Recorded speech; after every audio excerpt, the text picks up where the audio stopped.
Pada awalnya, tulang belakang tersusun dari beberapa tulang kecil yang saling menumpuk yang memungkinkan tubuh untuk membungkuk dan berputar.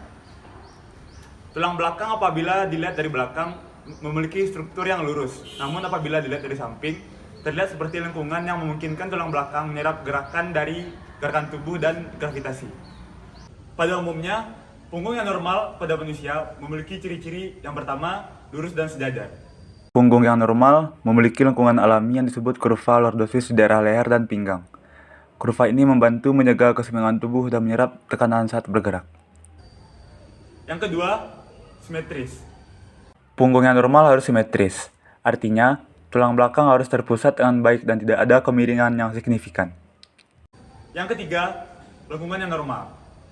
Pada punggung yang normal, lengkungan alami harus tetap dalam rentang normal. Terlalu besar atau terlalu kecilnya kurva lordosis atau kurva lainnya seperti kifosis di daerah dada dapat menunjukkan adanya masalah postur atau gangguan tulang belakang. Yang keempat, fleksibel. Punggung yang normal memiliki tingkat fleksibilitas yang baik. Ini memungkinkan seseorang untuk melakukan gerakan seperti membungkuk, memutar, atau meluruskan tubuh dengan nyaman dan tanpa rasa sakit. Skoliosis adalah suatu bentuk kelainan pada tulang belakang di mana terjadinya pembengkakan tulang belakang ke arah samping kiri atau kanan. Apabila dilihat secara sepintas, ini merupakan hal yang sederhana.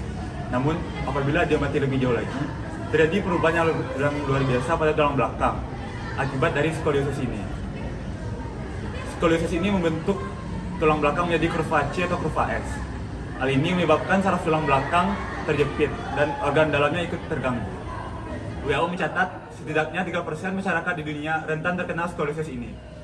Di Indonesia sendiri, prevalensi skoliosis mencapai angka 4 hingga 5%. Menurut sumber yang saya baca, penyebab dari skoliosis itu sendiri 75-85%-nya itu idiopatik atau kelainannya itu tidak diketahui, dan 15-25% itu disebabkan oleh beberapa hal seperti faktor genetik, trauma waktu kecil, berada pada satu posisi yang lama, dan panjang kaki yang tidak simetris. Faktor-faktor yang mempengaruhi dari perkembangan skoliosis ini sendiri, yang pertama yaitu skoliosis idiopatik.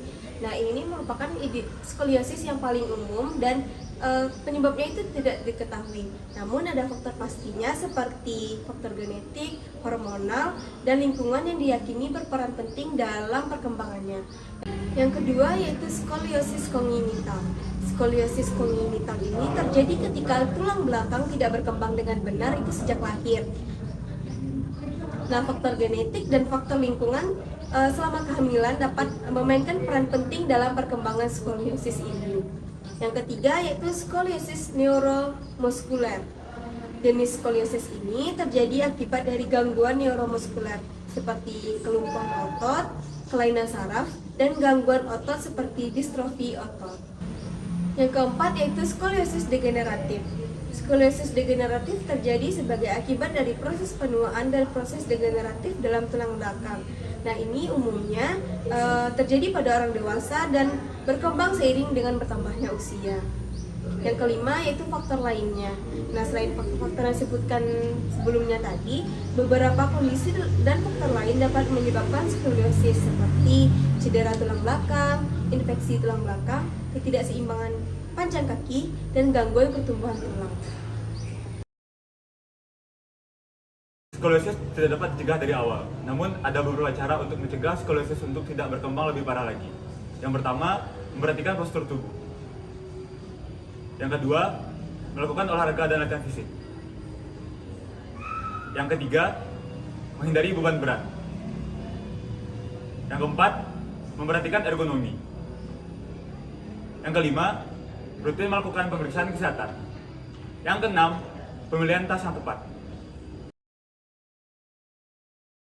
Penanganan skoliosis ini dapat dilakukan berdasarkan jenis skoliosis, tingkat keparahan dan usia pasien, serta kondisi lengkungan tulang belakang.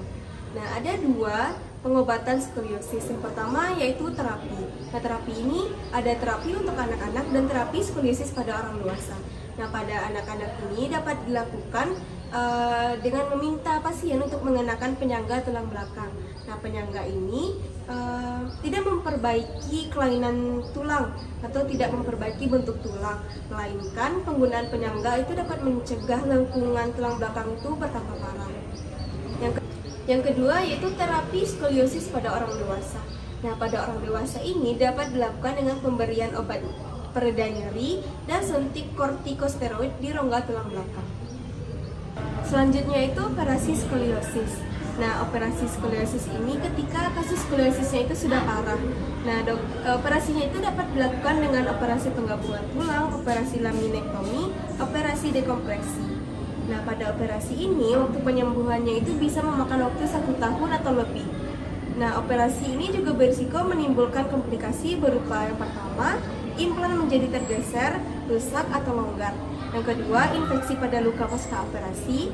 Yang ketiga, penggumpalan darah. Dan keempat yaitu kerusakan saraf.